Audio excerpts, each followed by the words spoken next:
The year is 1347. You are 15, your bare feet pressed into cold straw.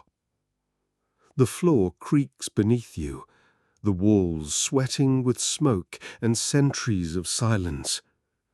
Outside, men laugh, loud, drunk, and cruel. Inside, only one candle remains, its flame dancing across a man's weathered face. He is twice your age. His name is Henrik. You have been given to him, traded, really, for 3 pigs and a plot of land that drinks more stone than water. Your mother dressed you in the same woolen shift she wore on her first night, stiff, scratchy, and damp with the breath of generations. Your hands shake as he steps closer, the shadows rising like hands on the walls. Outside the cottage, his friends bang pots and chant for blood, refusing to leave until they hear you cry. You've been told this is how it must begin, but no one told you how it ends. This is not a love story. This is the truth of medieval intimacy, and it never belonged to those who lived it. They told you the body was sacred, but they meant it was property. Let's begin where most things did in the medieval world, with the church. Not the kind you think of now, not quiet pews and choral echoes. The medieval church was not a refuge, it was a regime. It charted the calendar of your flesh, ruling over your desire. It knew how often you could touch, how you must lie down, who must be on top and when. Sex was not an act of love, it was a sacrament of obedience. Saint Jerome, writing in the 4th century, warned that to love your wife too much was to commit adultery. Thomas Aquinas went further, giving the rules names. No sex on Wednesdays, or Fridays, or during Lent, or Advent, or Easter week. No sex during menstruation, pregnancy, or breastfeeding. No oral sex, no rear entry, and no woman on top, for this was against nature. Do it face to face, man above, eyes open, prayers whispered, and only for children, never for pleasure. If you followed every rule, you would be permitted to lie with your spouse 50 nights a year. 50 in theory.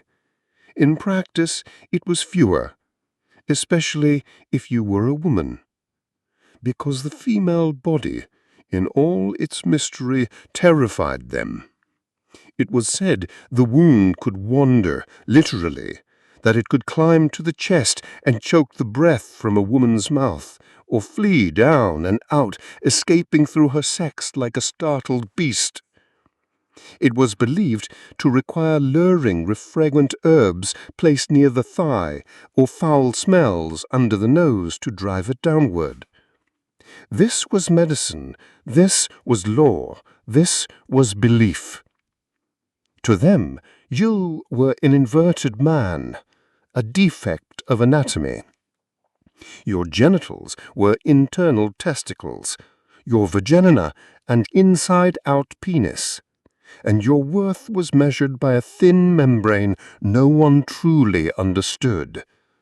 The hymen. It was the coin of honor, the fragile gate that marked you as untouched and therefore worthy of transaction.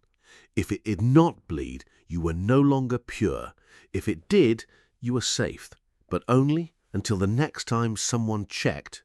So the girls bled or faked it, pricking their fingers, hiding chicken blood, smearing shame into cloth and holding it up like proof. Their mothers taught them how, sometimes laughing, sometimes crying, sometimes both. But even bleeding wasn't always enough. The community wanted proof. At the bedding ceremony, you would be dragged to the marital chamber, your body a public offering, your dress torn away by friends and family cheering like hunters around a kill. They would close the door, wait, and listen. You were to scream, not from pain, not from pleasure, but from confirmation. You were expected to announce your rupture. This was how a marriage began. Let's pause here, not to rest, but to descend deeper. Because beneath the straw, beneath the linen, beneath the hymns and the howling, there was something more dangerous than sin: pleasure. The church feared it more than war, because pleasure could not be ruled. If you touched yourself, demons were said to come. If you dreamed of sex, you were likely touched by a succubus. A woman dreaming of lust was considered possessed, a man with a nocturnal mission corrupted. So they developed systems to confess, to catalogue, to punish. Priests were trained to ask about the position, the day, the words spoken, how long it lasted, where he finished, what you felt. They wrote these down in books, manuals of penance, not to save you, but to remind you even your pleasure belongs to someone else. What is privacy in a world like this? A cottage with no locks, a bed shared by 3 generations, a moan that could be overheard by your neighbour and then repeated to the priest, a look exchanged at the well enough to spark accusation. You couldn't even bleed in peace. Menstrual blood was poison, they said. It could turn wine sour, blunt a blade, kill bees, wither crops, drive dogs mad. And so you were banished, not to a cell, but to the shadows of the village, to the menstrual hut, to your own exile. You could not touch food, or enter church, or hold a child. You were unclean, not because you had sinned, but because you reminded them that you could create life without permission.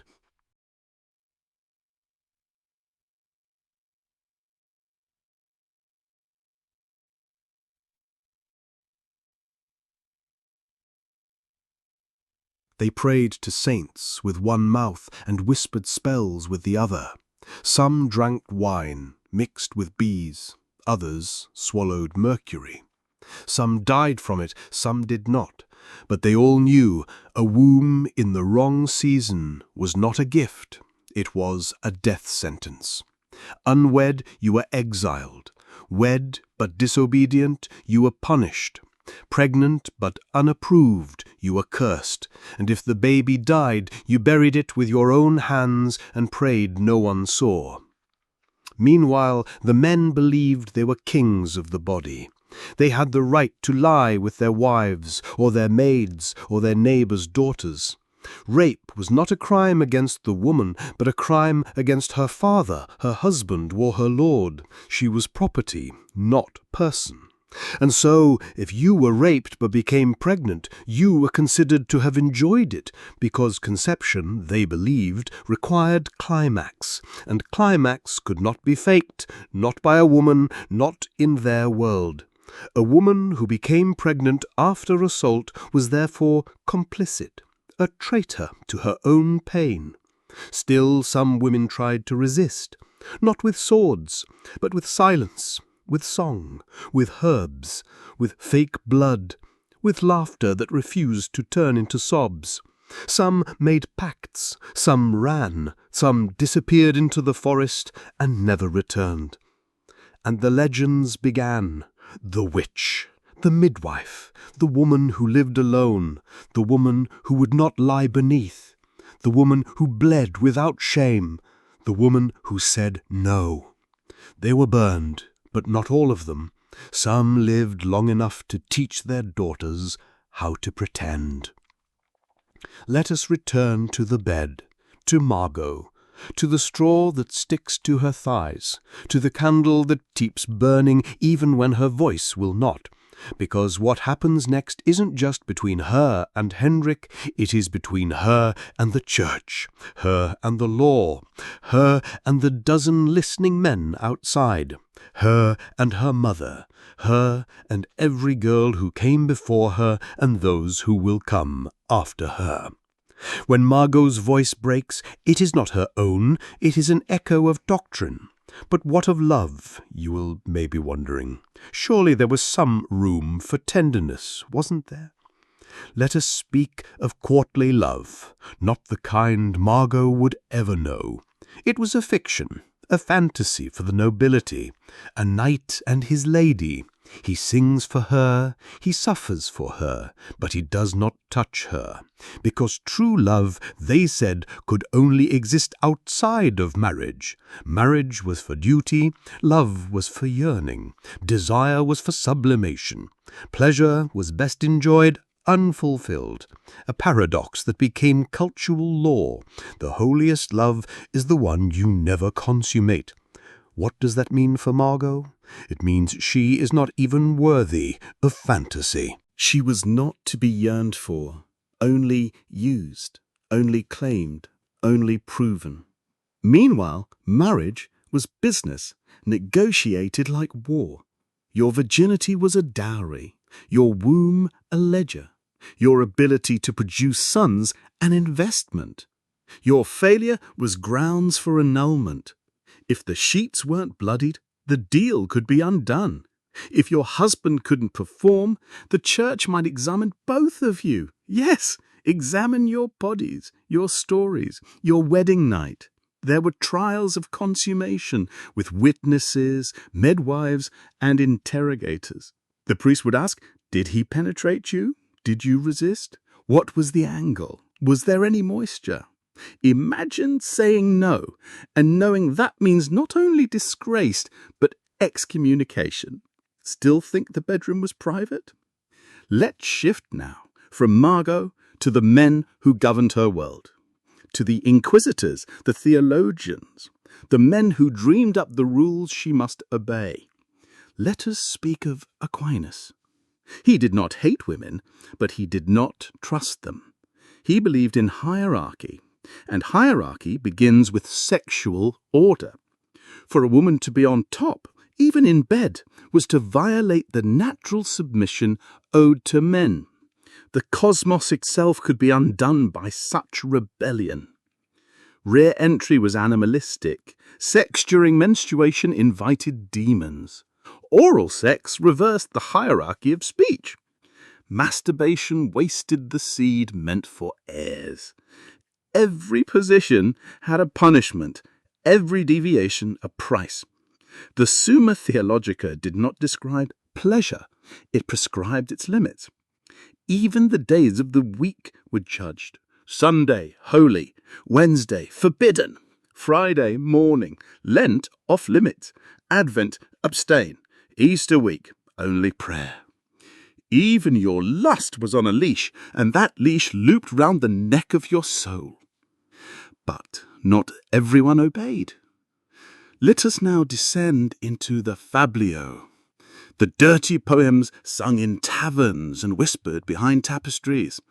Here women rode men like horses, men begged for kisses, priests were mocked as lechers, nuns as seductresses, and virginity as a trick, a game.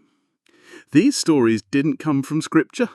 They came from life, from laughter, from rebellion, from frustration too loud to silence. A woman who faked moans, a boy who fell in love with a widow, a farmer who spilled seed in a haystack. All these stories existed, not to glorify sin, but to reclaim the body from its jailers. They were dangerous because they were honest, and honesty in a world ruled by surveillance is heresy. But heresy was not the only danger. There were other predators, not of flesh, but of fear. The succubus, the incubus, demons of desire. They were not metaphors, they were facts in the eyes of the church. The succubus would visit a man in his sleep, seduce him, steal his seed. The incubus would then use that seed to impregnate a woman, the child cursed, half human, doomed. These beliefs were not confined to myth. They were taught, feared, confessed. A woman who admitted to a sexual dream might be accused of consorting with demons. A man who awoke aroused was told he'd been visited. Sleep paralysis was not neurological, but demonic rape. The cure? Exorcism, fasting, cold water, public confession, or death by fire. The body was never yours, not even in sleep. And what of pleasure? What of climax? The Church said it was only tolerable if unseen, unfelt, uncelebrated. But medieval medicine said something stranger. It believed a woman must climax in order to conceive, that female orgasm was necessary, that it drew the seed into the wound like a tide. A tragic irony, because this belief was used against women in court. If she conceived after being raped, then surely she had enjoyed it.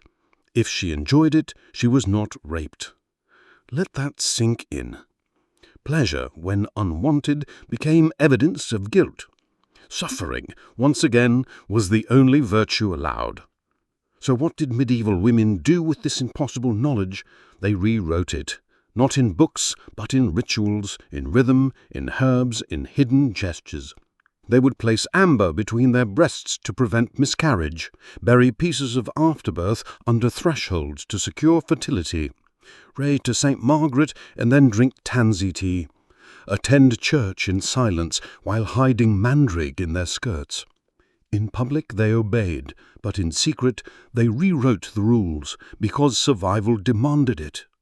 And desire, that impossible force, never stopped whispering. Let us walk further into the silence that follows wedding night, the silence that weighs heavier than screams. Because in the medieval world there was a secret, more shameful than sin, more terrifying than lust, impotence. If a man could not perform, it was not just his wife who suffered, it was the family name, the bloodline, the contract of marriage itself. Impotence was not a private sorrow, it was a public disgrace. Entire court cases were held to determine whether a man could satisfy his wife. He would be summoned, stripped, inspected, tested. Midwives and priests would be called to observe. Witnesses would testify. Did the member rise? Was the seed released? Could the wife describe the act? If he failed, the marriage could be annulled, the wife returned, the dowry reclaimed, and his name forever marked, not as unwell, but as unmanly. Because in this world, sexual ability was political power. To penetrate was to prove sovereignty, to fail was to forfeit legitimacy. And so remedies were invented, not just potions or prayers, though those were common. Boiled roots were said to inflame the blood, amulets placed beneath the testicles, prayers spoken backwards under moonlight. But there were also rituals.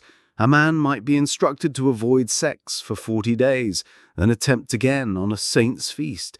He might sleep beside his wife, but touch her not, hoping the anticipation would cure his weakness. He might be exorcised, declared possessed by a demon of envy or lust or pride. But what no one said aloud was this: the pressure to perform wasn't about love. It was about proof. The body was a courtroom and the soul always on trial. Let's now move from the male body to its opposite, not the female, but the forbidden, the queer, the deviant, the misunderstood. Medieval Europe did not have words like gay or queer in the way we use them now, but it had crimes, sin and punishment. Men who loved other men, even in silence, risked excommunication, imprisonment, castration, or death. Women who lay with other women were often dismissed as curiosities until they were caught.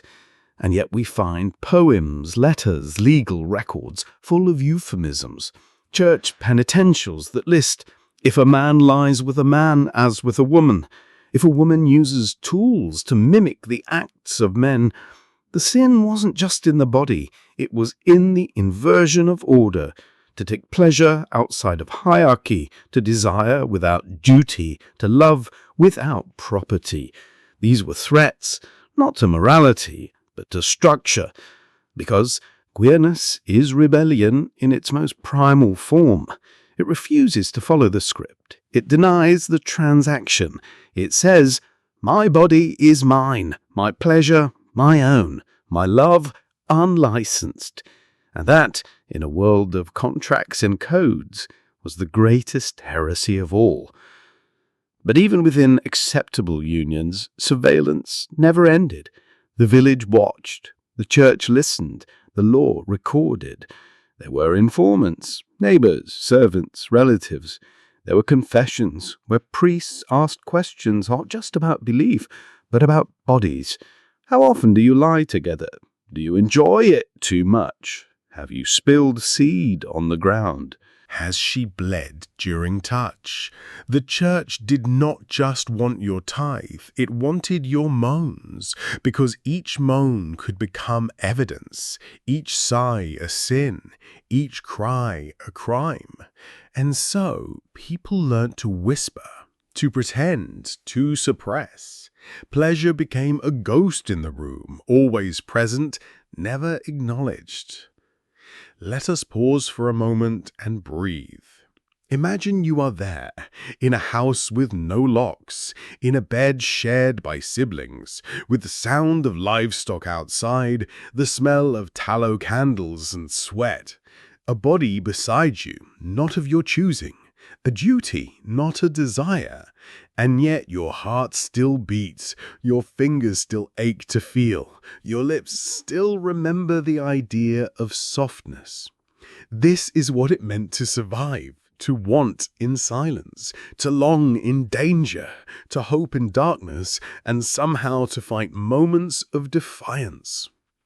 Yes, there were rebellions, not with swords, but with songs, with stolen glances, with bodies moving in forbidden rhythm. A nun who wrote love letters to another nun, a peasant girl who ran away to avoid marriage, a boy who refused to marry his cousin despite family pressure, a wife who used herbs to stop a fifth pregnancy and survived. These stories exist, not in the official records, but in the margins, in court testimonies, in burned letters, in church trials, in whispers. They are fragments, but they are real. Proof that even in the harshest restraints, the soul can still sing, the body can still choose, and desire, once born, cannot be fully erased. And so we return to Margot, not as a victim, but as a symbol, not because she was exceptional, but because she was everyone. Her story is not unique, it is typical, the thread in the tapestry of medieval life.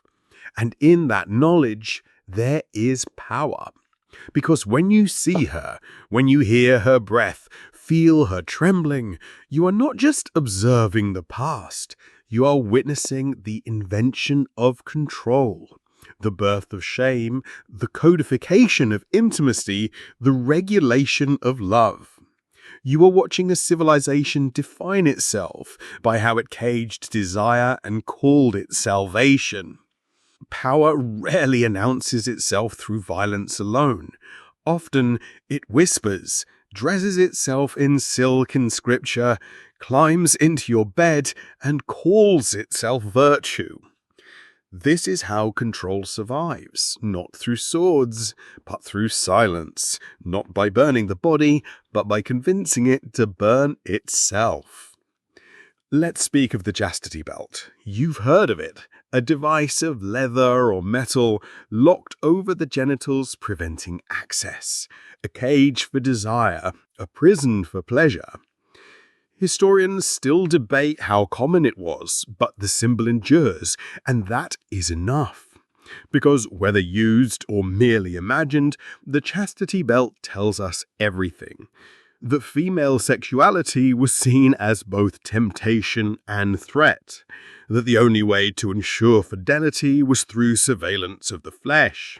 Trust was irrelevant, faith irrelevant, love irrelevant.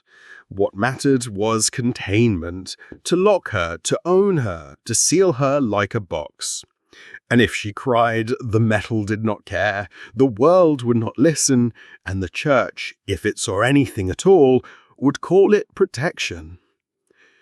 Now let us walk to the other side of the city, where the red lights burn, where the law and sin meet and shake hands. The medieval brothel. The church decried it as moral failure, but towns appointed madams, issued licenses, collected revenue. Prostitutes were made to wear badges of shame, coloured ribbons, bells on their ankles, certain cloaks. They lived in marked districts, visited regularly by doctors who knew little and cared less. They were excluded from church but used by the clergy. They were spat upon but protected when convenient. And the women, they endured, some by choice, most by necessity, many from desperation. They learned to fake purity, to sell silence, to count coins in the dark while whispering prayers in languages no priest could hear. Medieval sexuality was not about sin, it was about stratification. What was acceptable for a noble would damn a peasant. What a man could confess, a woman could be executed for. The same act was judged not by its nature, but by the body performing it. Sex was not an act, it was a signal of power, of class, of control. A nobleman could rape a servant and pay a fine. A servant who touched a noble woman might lose his life. Honor, they said, lived in the woman's body, but only men could define it, and only men could destroy it. Let us descend one step further into the myth of purity. Virginity was not biology, it was economics. The hymen, we have said, was treated as currency, but it was more than that. It was a symbolic wall between legitimacy and disgrace. A bride who bled on her wedding night proved her father's honor. A bride who did not might be cast out, even killed. The bloodied sheet, hung from the window, displayed to guests, paraded like a flag, was not about proof of love, it was proof of contract. And what of the truth? Modern medicine knows the hymen does not always bleed. It can dare from exercise, riding, even naturally vary. But medieval law did not care. It asked not what happened, but what did they hear? What did they see? Was there blood? If not, then she must have been ruined. And if she protested, her voice was disqualified by her body. There were courts of sexuality, real ones, church courts, where priests, monks, bishops, all men, ruled on the most intimate aspects of your life. They would examine women for signs of virginity, ask couples to reenact their wedding night, separate spouses and compare their stories, and question witnesses who claimed to hear nothing through the walls. This was not science, it was ritual and humiliation. A woman's flesh became the courtroom, her silence the evidence, her tears the verdict. But still, desire lived, not just in the brothel or the alley, but in stories, in charms, in feasts, in springtime. Let us speak of May Day, a festival, a celebration of rebirth, ostensibly about flowers, secretly about sex. Young people would go into the woods to gather blossoms. They would return disheveled, laughing, pregnant. It was known, it was expected, it was feared. Many February births were counted backward, and the church sighed but said little, because May Day was older than doctrine, older than penance, older than shame. It was pagan joy that refused to die. In every village where a maypole rose, you could hear the sound of resistance. Not with swords, not with speeches, but with bodies moving as they were meant to, freely, briefly, blasphemously. And what of magic? Sexual magic was real to them. Charms to increase fertility, spells to curse a rival's potency, elixirs to ensure male children, rituals to seduce a cold husband. Witches would burn for less, and yet people still sought them, because magic was often the only medicine left. When the priest failed, when the doctor bled you dry, when the law locked your womb, there, in the forest, an old woman might hand you a root, a tea, a prayer. And in that moment, for one night, you believed you could reclaim your body, even if just in secret. Control was total but never complete. Surveillance was constant but always imperfect, because no system, however ruthless, can fully extinguish the soul's rebellion. People still whispered, still touched, still dreamt in alleys, in kitchens, in fields, in silence.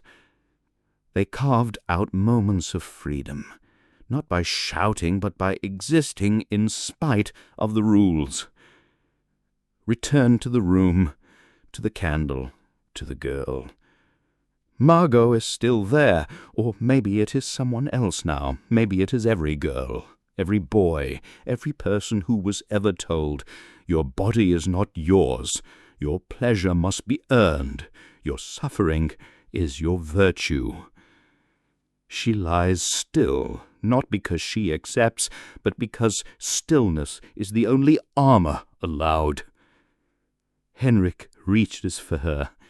The air between them is soaked in duty. The walls hold their breath. Outside, the men bang pots, laugh, wait. She wonders if this is what her mother meant by wifely duty. She wonders if she will bleed. If she does not, will she be blamed? If she does, will it ever stop? And deeper still, she wonders something no one has given her permission to ask. What if I want something different? Not escape, not revenge, not even love. Just a night without judgment. A moment that belongs to no doctrine, no law, no priest, no father, no husband. A moment that is hers. This is not a fairy tale. No rescue comes. There is no door that opens to light, no bird that sings her name.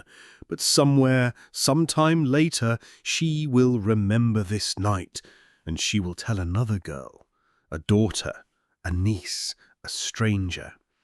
She will not speak of love. She will speak of endurance, of knowing, of surviving. And in that act, she will break the chain, not all at once, but enough to weaken it. And that, too, is revolution. So why tell this story now? Because we pretend it is over. We imagine we are past the shame, past the laws, past the silence. But listen closely, and you will still hear the pots banging. They bang when someone is blamed for what they wore, when pleasure is politicized, when access is demanded, when consent is rewritten, when pain is called proof, when a woman's no is treated as failure and her yes as suspicion.